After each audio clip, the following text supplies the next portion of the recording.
Hello guys, welcome back to my YouTube channel. तो आज जिस टॉपिक के बारे में हम डिस्कस करने वाले हैं that is exaltation of Venus in Pisces.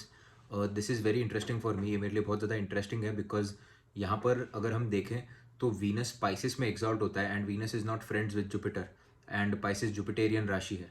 तो पहले हम समझेंगे कि पाइसेस क्या है। तो Pisces is basically deep waters divine emotional intelligence. जो भी आपको इमोशनल इंटेलिजेंस जो डिविनिटी से मिलती है वो that is Pisces. Pisces is intuition, heavy intuition. जो भी आपको इंट्यूशंस आते हैं that is Pisces. Isolation is Pisces, jail is Pisces. Out of body experiences, जैसे कि आपने कई बार बाहर सुना होगा, जैसे योगी होते हैं जिनको आउट ऑफ बॉडी एक्सपीरियंसेस होते हैं, जो अपनी बॉडी से बाहर जाकर जो एक्सपीरियंसेस ले सकते हैं। All that out of body experiences Pisces से आते हैं। पाइसेस एक्टिवेटेड होना चाहिए कुंडली में, तभी आपको वो एक्सपीरियंसेस आ सकते हैं, नहीं तो वो एक्सपीरियंसेस नहीं आ सकते। So Pisces is all about that. Space, जो भी आप डार्क एलिमेंट देखते हो, आजकल डिस्कवर नहीं हो पाया कि डार्क एलिमेंट है क्या, तो that is also part of Pisces. जो भी थिंग्स जो हम आज तक डिस्कवर नहीं कर पाए, जो भी चीज़ें जो दुनिया से परे है, दुनिया के बाहर है, अ, वो सारी की सारी पाइसेस से रिप्रेजेंट होती है। पाइसेस एक तरीके से गाइडेंस भी है और पाइसेस एक तरीके से डार्क होल भी है। तो वहाँ पर जो प्लैनेट्स बैठे हैं उस हिसाब से आपकी लाइफ, आपकी जो पाइसेस वाली लाइफ है, आपकी स्पिरिचुअल लाइफ उस तरीके से डिसाइड होती है। और वीनस जो प्लैनेट है जो रिप्रेजेंट करता है आपकी रिलेशनशिप्स को, लग्जरी को, कंफर्ट को, वो पाइसेस में जाके क्यों एग्जॉल्ट होता है और वो किस तरीके से वहाँ पर काम करता है, अब हम वो देखेंगे। सो बेसिक वीनस के बारे में सभी लोगों को पता है that Venus is beauty, luxury, relationship, materialism, artistic चीज़ें, एक्सपेंसिव चीज़ें। जो भी एक्सपेंसिव एक्सपेंसिव चीज़ों का शौक रखते हैं, जैसे कि एक्सपेंसिव ब्रांड्स का शौक रखना, एक्सपेंसिव ऐसी चीज़ों का शौक रखना जो किसी और के पास नहीं है। फॉर एग्जाम्पल कॉइन कलेक्शन, लोगों से हट कर दिख कर आना, these are all the significations of Venus. पर अगर आप इसमें थोड़ा और डीप में सोचने के लिए जाएं तो 12th हाउस है जो कि इमेजिनेशन का है, जहां पर आप सब चीज़ें अपनी दे देते हो, अपने पास खुद के पास कुछ भी नहीं रखते हो। जेल का है, आउट ऑफ बॉडी एक्सपीरियंसेस का है। वीनस जैसा प्लैनेट अपने दुश्मन जो कि जुपिटर है वहां उनके घर में जाके एग्जॉल्ट क्यों होता है? तो अगर आप इसका रीज़न अगर डीपली समझने जाओगे तो वीनस सिर्फ और सिर्फ इन चीज़ों का कारक नहीं है जो मैंने अभी आपको बताई, जैसे कि एक्सपेंसिव चीज़ें और ये सब चीज़ों का, सिर्फ इन चीज़ों का कारक नहीं है। वीनस कहीं ना कहीं स्पिरिचुअलिटी का बहुत बड़ा कारक है। अगर आप इसकी हिस्ट्री में जाएं तो फिर वीनस, शुक्रदेव जो कि दैत्य गुरु है, सिर्फ दैत्य गुरु के पास ही संजीवनी है और उन्होंने कई साल तब जप करके अपनी सारी सिद्धियों को प्राप्त किया है। तो यहाँ पर अगर आप वीनस को समझने जाओ तो it is not only about beauty, luxury और relationships, but it is also about spirituality. और वीनस को जो असली सुख मिलता है, असली जो हैप्पीनेस मिलती है, वो आपको कहीं ना कहीं वीनस को 12th हाउस में जाकर ही मिलती है। बिकॉज वो एक जैसे कि आप एक आर्टिस्टिक माइंडसेट को, एक आर्टिस्ट को अगर आप एक आइसोलेशन में डाल दो तो बेस्ट आर्ट उसका तभी बाहर आएगा। It is just the same thing for it. So undoubtedly जिनका वीनस स्पाइसेस में होता है वो लोग काफ़ी ज़्यादा आरामदायक लाइफ जीते हैं, काफ़ी ज़्यादा उनके पास लग्जरी होती है, ब्यूटीफुल होते हैं, रिलेशनशिप्स भी उनके ठीक चलते हैं लाइफ में, मटीरियलिस्टिक होते हैं और मटीरियलिज्म उनको मिलता भी है। ये लाइफ के फर्स्ट 33 ईयर्स के पहले, लाइफ के फर्स्ट पड़ाव में इन लोग ये सब काफ़ी अच्छी तरीके से एक्सपीरियंस करते हैं। But as and when the Venus grows old in Pisces, इन लोगों को रियल चीज़ें समझ में आती है और ये 12th हाउस की तरफ ज़्यादा जाते हैं। यहाँ पर वीनस का कोई भी एक चीज़, फॉर एग्जाम्पल या तो कपड़ों का बहुत ज़्यादा शौक होना, लग्जरी आइटम्स का बहुत ज़्यादा शौक होना, बहुत ज़्यादा आर्टिस्टिक होना इंसान का, वीनस इन 12th हाउस यहाँ पर क्लियर क्लियर क्लासिकल म्यूजिक को रिप्रेजेंट करता है। क्योंकि वो एक जो चीज़ है classical music, Indian classical music की मैं बात कर रहा हूँ यहाँ पर, तो यहाँ पर जो सात सुर है ये बहुत ज़्यादा स्पिरिचुअल है, ये बहुत एक अपने आप में spiritual experience, at the same time it is a art form. तो यहाँ पर ये जो भी सारी चीज़ें हैं, यहाँ पर भी ये सारी चीज़ें भी एग्जॉल्टेड वीनस के थ्रू ही आएंगी। तो आप अगर कोई भी बड़े बड़े सिंगर्स अगर देखते हो जो कि काफ़ी ज़्यादा लोगों को अट्रैक्ट कर पा रहे हैं अपनी आवाज़ से या फिर अपने आर्ट से, somewhere there Venus is connected to Pisces और पाइसेस वाला वीनस होता है। फॉर एग्जाम्पल ये one of my favourite singers Arijit Singh, जिनकी कुंडली मैंने कम से कम 100 बार एनालाइज की होगी। वहाँ पर अगर आप देखने जाएंगे तो 9th हाउस में exalted Venus with Jupiter and debilitated Mercury moon, ये चारों प्लैनेट एंड राहु, तो ये 5 प्लैनेट वहाँ पर 9th हाउस में बैठे हुए हैं। पर एग्जॉल्टेड वीनस जो है वो एक इमेजिनेटिव स्किल्स, क्योंकि जैसे कि मैंने पाइसेस बताया, Pisces is deep waters, it is not like Scorpio कि जो डीप वाटर्स नहीं है, it is ocean deep water. तो यहाँ पर excessive knowledge, excessive water element आपको देखने को मिलेगा। तो यहाँ पर when Venus gets combined with it, तो आर्टिस्टिक एबिलिटीज ऐसी होती है इंसान की लाइक डीप वाटर्स, तो वो जितना डीप उसके अंदर जा सकता है वो उतना डीप जाता है और स्पिरिचुअल एक्सपीरियंसेस देता है। चाहे फिर वो कोई भी आर्ट फॉर्म हो, डांस हो, मेडिटेशन हो, कोई भी आर्टिस्टिक इमेजिनेटिव स्किल्स हो, कोई भी टाइप का आर्ट हो, वहाँ पर इंसान उसके बहुत डीप में जाता है। तो exalted Venus is very benefic if you want to grow into these things, spiritual things in the artistic form. यहाँ पर ये कॉम्बिनेशन के साथ कुछ प्रॉब्लम्स भी है। तो आप जैसे 12th हाउस को अगर आप समझने जाओगे तो 12th house is of your giving. Pisces के जो लोग होते हैं वो बहुत ज़्यादा गिविंग होते हैं, उनको दान पुण्य काफ़ी ज़्यादा पसंद होता है। और स्पेशली जो प्लैनेट आपका पाइसेस में बैठ जाए वो प्लैनेट से आपका कर्म रिलेटेड हो जाता है कि वो आपको देना है। इसके पॉजिटिव्स भी है और इसके नेगेटिव्स भी है।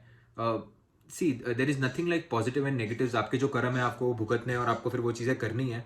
But in the materialistic life अगर, और इन अ नॉर्मल लाइफ अगर, रूटीन लाइफ अगर आप देखने जाए तो यहाँ पर 12th हाउस में अगर एक्सॉल्टेड वीनस है, मतलब आपको वीनस से रिलेटेड चीज़ें, आपको वीनस से रिलेटेड आर्ट लोगों को देना है। इसीलिए जिनका भी वीनस एक्सॉल्टेड होता है, अगर वो आर्टिस्टिक फील्ड में अपना करियर बनाए और बाकी सब योग कुंडली में ठीक रहे, पैसे के हिसाब से और बाकी चीज़ों के हिसाब से भी, तो ये बंदा बहुत ज़्यादा फेमस हो सकता है। बिकॉज आप समझिए 12th हाउस जो है वो गिविंग का है और वहाँ पर वीनस जैसा प्लैनेट हुआ, और वीनस की अगर आपने आर्टिस्टिक एबिलिटीज़ ली और फिर आप वो लोगों के अंदर डिस्ट्रीब्यूट कर रहे हैं, लोगों को दे रहे हैं, जैसे कि फॉर एग्जाम्पल सिंगर्स हो गए जिनके पास एक्सॉल्टेड वीनस है, तो इनके पास नेचुरली वो चीज़ है कि जब वो गाएंगे या वो अपना आर्ट परफॉर्म करेंगे तो लोगों को वो पसंद आएगा, क्योंकि उनका कर्म है वो देना।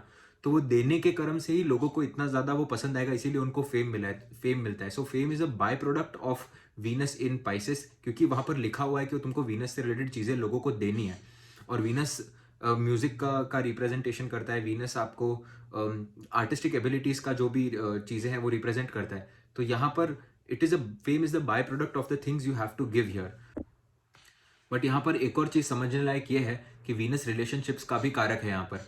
तो रिलेशनशिप्स, लॉस ऑफ रिलेशनशिप्स, जैसे 12th हाउस आपको पता है लॉस का भी होता है। तो यहाँ पर मोस्टली केसेस में जितनी भी कुंडली आज तक मैंने एनालाइज की हुई है और जहाँ पर भी एक्सॉल्टेड वीनस मिला है मेरे को, तो यहाँ पर आप कहीं ना कहीं देखोगे कि हैवी रिलेशनशिप प्रॉब्लम से ये लोग जाते हैं अपने यंगर एजेस में।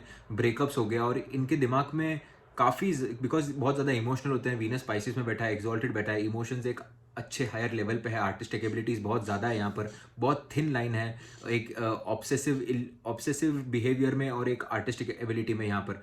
तो ऐसे लोग होते हैं वो ब्रेकअप्स और ये सब चीज़ों से काफ़ी ज़्यादा अफेक्ट हो जाते हैं, और एक्सॉल्टेड वीनस वाले स्पेशली वो चीज़ों के अंदर रहते ही है। So again coming back to Arijit Singh horoscope, यहाँ पर अगर आप उनके गाने अगर आप सुनने जाओ और उनका आर्ट देखने जाओ तो बहुत ज़्यादा सिंगिंग भले ही इतनी ज़्यादा सॉफ्ट नहीं हो, सोनू निगम जैसे या फिर लता मंगेशकर जी जैसे उतनी सॉफ्ट नहीं हो, बट वो बहुत ज़्यादा लोगों को अपील करती है। बिकॉज यहाँ पर वीनस स्पाइसेस में बैठा है और वो देना है, वो कर्म से रिलेटेड बातें हैं। तो यहाँ पर but at the same time वो रिलेशनशिप प्रॉब्लम भी देगा। तो आप जैसे उनकी लाइफ में भी देख सकते हो, और बाकी भी जो भी बड़े बड़े सिंगर्स हैं, फॉर एग्जाम्पल रिहाना यूएस में, तो वहाँ पर उनके इसमें भी देख सकते हो रिलेशनशिप के मेजर प्रॉब्लम्स होते हैं मोस्टली इन दीज केसेस, कि उनके अर्ली एज में ऐसा कोई बड़ा ब्रेकअप होता है जहाँ पर वो उस मेमोरीज में काफ़ी सालों तक अपना टाइम निकाल देते हैं वो चीज़ के बारे में सोचते सोचते, because it is spices, it is deep waters. तो यहाँ पर ये एक मेजर प्रॉब्लम है। तो यहाँ पर ये एक अनफुलफिलमेंट हमेशा रहती है उनके लाइफ में बिकॉज ऑफ दिस। और जैसे कि मैंने पहले बताया कि यहाँ पर there is a very thin line between obsessive compulsive disorders, जो आपको मेंटल डिसऑर्डर्स होते हैं, और एक आर्टिस्टिक एबिलिटीज़ होती है। बहुत बार आप देखोगे कि आर्टिस्ट नशे में धुत होते हैं और आर्टिस्ट बहुत ज़्यादा एक अलग इल्यूजनरी वर्ल्ड में रहते हैं। That illusionary world doesn't come from Venus but comes from the characteristics of Pisces को समझोगे तो वो इतना डीप वाटर्स है, वहाँ पर आपको हर एक चीज़ में गहरा उतरना पड़ता है। और फिर वहाँ पर अगर आप वीनस को मिक्स कर दो तो ये एक कॉम्बिनेशन ऐसा हो जाता है कि यहाँ पर जो भी आपको पाइसेस में जिनका भी वीनस मिलेगा, वो आपको कोई ना कोई, most probably if they are not in meditation और not in reiki, not in healing, because they are very intuitive, और वीनस कहीं ना कहीं हीलिंग को भी रिप्रेजेंट करता है। अगर वो हीलिंग और अच्छी चीज़ों में नहीं है तो उनकी एनर्जीज कहीं ना कहीं व्यसन करने में जाती ही जाती है। या तो they smoke, either they are smoking a lot और either they are drinking, because Venus, exalted Venus की ये भी एक खराब बात है कि इंसान व्यसन में पड़ सकता है, बिकॉज वो आर्ट और कंपल्सिव डिसऑर्डर के बीच में बहुत ज़्यादा छोटा गैप होता है। मैंने एक एनालाइज की थी जिसके बारे में मैं एक एग्जांपल देना चाहूँगा। सो यहाँ पर एरीज लग्न की कुंडली थी, 12th हाउस में आपका जुपिटर, राहु एंड वीनस था। Jupiter, Rahu and Venus in 12th house. अब जो प्रॉब्लम है इस बंदे को, कोई भी विचार अगर आ गया तो ये विचार कंटिन्यूअसली उनके दिमाग में चलता रहेगा, चलता रहेगा, चलता रहेगा, और ये वो काम नहीं कर पाएंगे, कोई भी काम नहीं कर पाएंगे वो टाइम पे।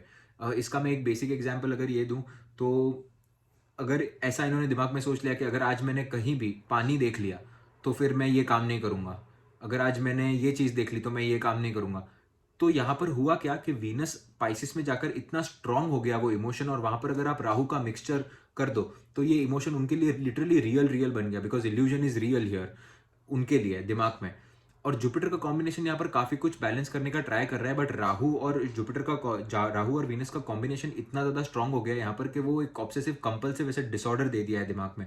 तो यहाँ पर उनके लिए रेमेडी सिर्फ एक ही हो सकती है कि आप जुपिटर का साथ ले सकते हो यहाँ पर, बिकॉज जुपिटर ओन साइन में बैठा हुआ है। तो अगर आपको किसी गुरु, किसी सत्संग या फिर किसी मेडिटेशन, आप ये सब चीजों में जाओगे तो आप ये सब चीजों से बाहर आ सकते हो, but it is very difficult. यहाँ पर आपको ऐसी कोई भी कुंडली मिले जहां पर आपको वीनस पर्टिकुलर डिग्री पे एग्जॉल्टेड मिले in the conjunction with Rahu, close conjunction with Rahu, और यहाँ पर मून भी अगर अफ्लिक्ट हो जाए, तो यहाँ पर ये जो कुंडली थी वो इस तरीके की थी कि आप एरीज लगने की कुंडली थी, 6th हाउस में moon and Ketu, 12th house में राहु, जुपिटर एंड वीनस। इतना ज्यादा मेंटल प्रेशर है यहाँ पर, इतना ज्यादा मेंटल प्रेशर बन चुका है, बिकॉज यहाँ पर इंसान का मून भी केतु के साथ बैठ चुका है, तो वो बहुत ज्यादा अल्ट्रा सबकॉन्शियस माइंड से सोचता है, और उसके सबकॉन्शियस माइंड में जो भी चीज़ें है वो राहु की पड़ी हुई है वीनस के कंजंक्शन के साथ। सो ये जो है, अगर आप इस ब्लेसिंग को, मैं इसको ब्लेसिंग ही बोलता हूँ, अगर आप इस ब्लेसिंग को, इस आर्ट को अगर सही वे में यूटिलाइज नहीं करो, मेडिटेट नहीं करो, हीलिंग नहीं करो, और उसको वो एनर्जीज को अगर आप यूटिलाइज नहीं करो, तो वो एक आपके कंपल्सिव डिसऑर्डर में भी जा सकती है। तो यहाँ पर ये दो चीज़ों का ध्यान रखना बहुत ज़्यादा इंपॉर्टेंट है कि वो एनर्जी का यूटिलाइजेशन आप कैसे करो, बिकॉज यहाँ पर भृगुनंदी नाड़ी में भी सूत्र दिए गए हैं कि आपको जो भी हाउस के एनर्जी की प्रॉब्लम आ रही है वो हाउस की एनर्जी आप यूटिलाइज कर ले। हमेशा मैं एक ही एग्जाम्पल देता हूँ, फॉर एग्जाम्पल मार्स। अगर आप बहुत ज़्यादा एग्रेसिव हो, और अगर आपका बहुत ज़्यादा आपको बहुत ज़्यादा गुस्सा आता है, या फिर आपके मन में बार बार फाइट चलती रहती है, तो आपको ज़्यादा से ज़्यादा एक्सरसाइज करनी चाहिए यहाँ पर। फॉर एग्जाम्पल एक्सॉल्टेड मार्स वाले, मार्स केतु वाले, मार्स राहु वाले, तो आप मार्स की एनर्जी कहीं ना कहीं यूटिलाइज कर रहे हो, तो आपकी कुंडली के अंदर मार्स के पास दूसरी एनर्जी देने के लिए बचेगी नहीं। तो यहाँ पर there is particular karma related to your exalted Venus. Either practice classical music, either practice something artistic, go deep inside it, or either practice meditation or something like this. अगर आप ये सब नहीं करेंगे तो वो एनर्जी बल्कअप होती जाएगी, और फिर वो कहीं ना कहीं वो व्यसन में, कहीं ना कहीं लिकर में, दारू पीने में, और ये सारी चीज़ों में वो एनर्जी जाएगी। बिकॉज आपको पाइसेस का एनवायरनमेंट चाहिएगा ही चाहिएगा यहाँ पे, जो कि डीप है, किसी भी चीज़ में डीप उतरना है, इल्यूजन के अंदर जाना, तो पाइसेस के माहौल के लिए यहाँ पर वो ये गलत चीज़ें हो सकती है। तो जैसे कि रेमेडी के लिए मैंने बताया, मेडिटेशन और यही सारी चीज़ें आप कर सकते हो, कोई भी एक आर्ट फॉर्म को पकड़ के उसके अंदर डीपली जा सकते हो, और ये चीज़ें करने की वजह से आपकी वीनस काफ़ी ज़्यादा बैलेंस्ड रहेगा। बिकॉज आप बाकी सब चीज़ों से तो काफ़ी ज़्यादा ब्लेस्ड हो ऑलरेडी, बिकॉज यहाँ पर ब्यूटी है, लग्जरी है, आपको विथ टाइम आपको सारी चीज़ें मिलती है, यहाँ पर बड़ा घर होता है, काफ़ी ज़्यादा अच्छे ब्रांड्स आप पहन सकते हो, काफ़ी ज़्यादा लग्जरियस लाइफस्टाइल आप जी सकते हो, अच्छा खाना पीना सब कुछ है, वीनस से रिलेटेड जो भी अच्छे अच्छे कारक तत्व है आपको सब कुछ मिला हुआ है यहाँ पर। और आपका स्पाउस भी कहीं ना कहीं आपको सपोर्टिव होता है। ऑफकोर्स वो आपको 7th हाउस से और एस्पेक्ट से और नक्षत्र से देखना पड़ता है कि शादी की क्या सिचुएशन है, बट बेसिकली बात यह है कि बाकी सब चीज़ें सही होती है, बट यहाँ पर सिर्फ माइंड का एक गेम होता है। तो यहाँ मोस्टली या तो वीनस वाले एक्सट्रीमली हिट होते हैं, या तो फिर वो नशे के अंदर चले जाते हैं अगर मून भी बहुत ज़्यादा अफेक्टेड हो। So I hope you like this video. अगर आपको कोई डाउट्स हो तो आप कमेंट सेक्शन में, या फिर आपकी कोई रिसर्च हो एक्सॉल्टेड वीनस के बारे में, तो आप मेरे को ईमेल कर सकते हो, मैं मेरा ईमेल यहाँ पर नीचे लिख दूंगा। और यहाँ पर एक और चीज़ है जो कि मैंने सोचा कि मैं इसके बारे में एक अलग वीडियो बनाऊं, क्योंकि ये वीडियो बहुत ज़्यादा लंबा हो जाएगा, कि वीनस कौन से नक्षत्र में किस तरीके से काम करता है पाइसेस में भी। तो फॉर एग्जांपल अगर आप रेवती नक्षत्र की बात करें तो यहाँ पर मर्क्यूरी है लॉर्ड रेवती नक्षत्र के, उत्तर भाद्रपद नक्षत्र के लॉर्ड यहाँ पर सैटर्न है। तो उनके साथ जब वीनस का कंजंक्शन होगा तब वो किस लाइफ में, किस मटीरियलिस्टिक वे में और किस स्पिरिचुअल वे में आपको बेनिफिट देगा। सो अगर आपको इस टॉपिक पे इंटरेस्ट है तो do email me, I would love to make a video on this. And अगर आपकी कोई रिसर्च है तो भी आप मेरे को बता सकते हो। Thank you so much for watching the video, subscribe and like for more. Thank you.